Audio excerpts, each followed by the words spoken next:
Good morning, everyone, and welcome back to Bluegrass Dreams of Seams. My name is Cheryl, and today we're going to be talking about a couple of things.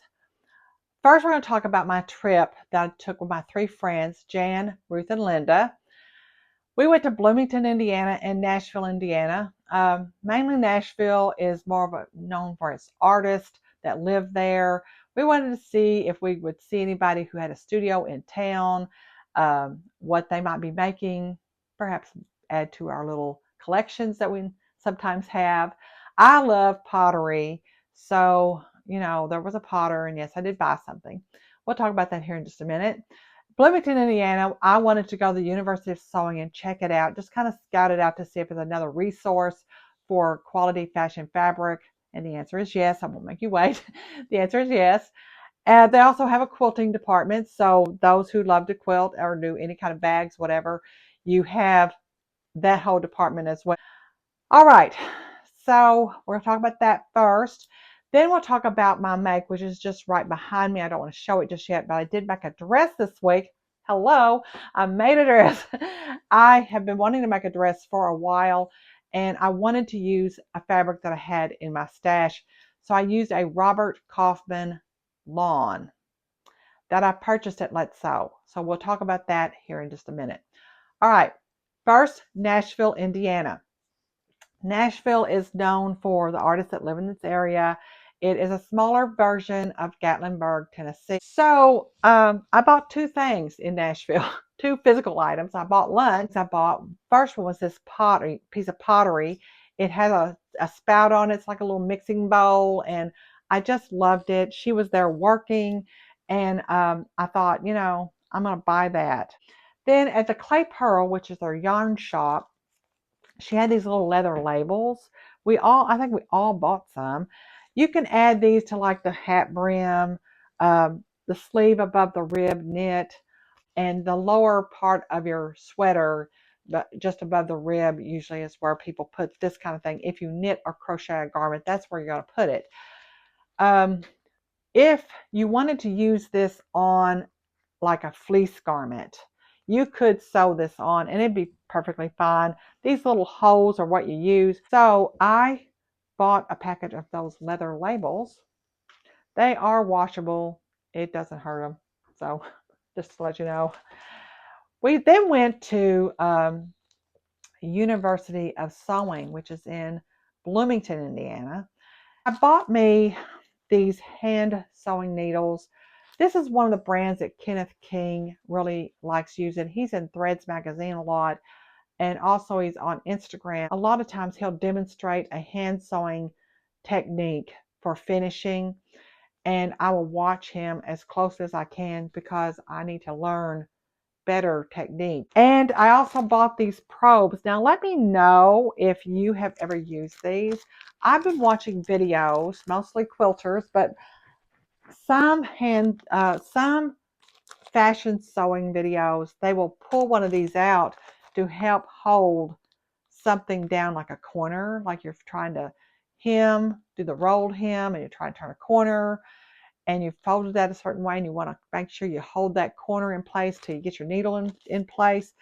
It keeps your hand out of the way. I've tried using my little scissors. The point is really sharp, but it's not quite long enough. So I thought, just go ahead and get a set of these because it might be handy. But let me know if you've ever used these and if you find them handy or not. Then I bought this Robert Kaufmann knit. Now, I love Robert Kaufmann knits. This is also Robert Kaufmann. They had this one at University of Sewing. I love it. And so I bought some of this for a top for next spring. When I got home and I was emptying out my bag, I thought, I did not buy any cotton. But there's this little folded like little pocket here. And I pulled out the little green piece of paper, and it says, "Thank you for being a customer, University of Sewing."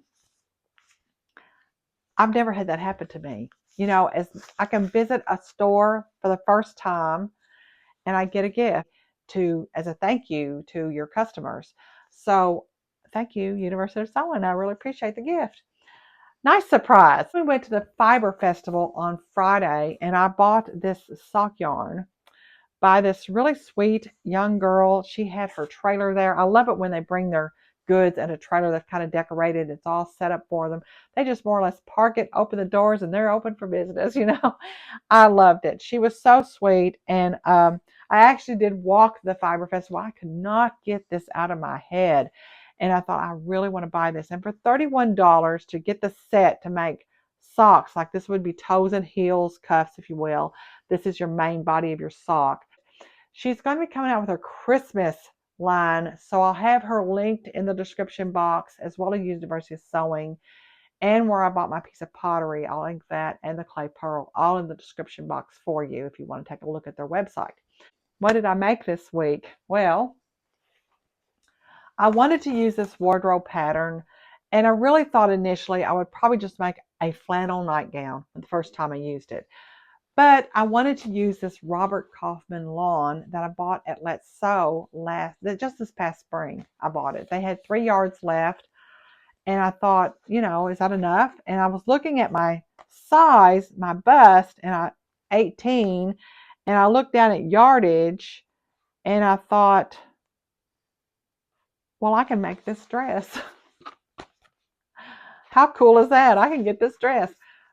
Wasn't quite the believer until I started pinning things down. I traced the pattern because it's on a really nice thick paper.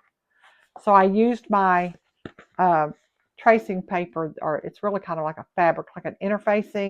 I got everything traced. Now, one thing I will point out that I couldn't find it anywhere. It could be in the directions. It's not on the pattern envelope. They don't tell you which pieces go with what. Is it a dress? Is it a shirt? Which shirt? There's a couple, you know, you got short sleeves, long sleeves. So like most patterns, when they do this, your front and back, your sleeves, the length is all on the same piece. I wanted the dress, so I did the whole length, and I wanted the long sleeve, so I did the whole length of the sleeve. The directions are really, really quality, spot on. I decided to do the rib knit collar and the rib knit cuff. They show that on view A. That's this view right here. You can tell that's a rib cuff. That's a regular cuff. That's a different type of collar.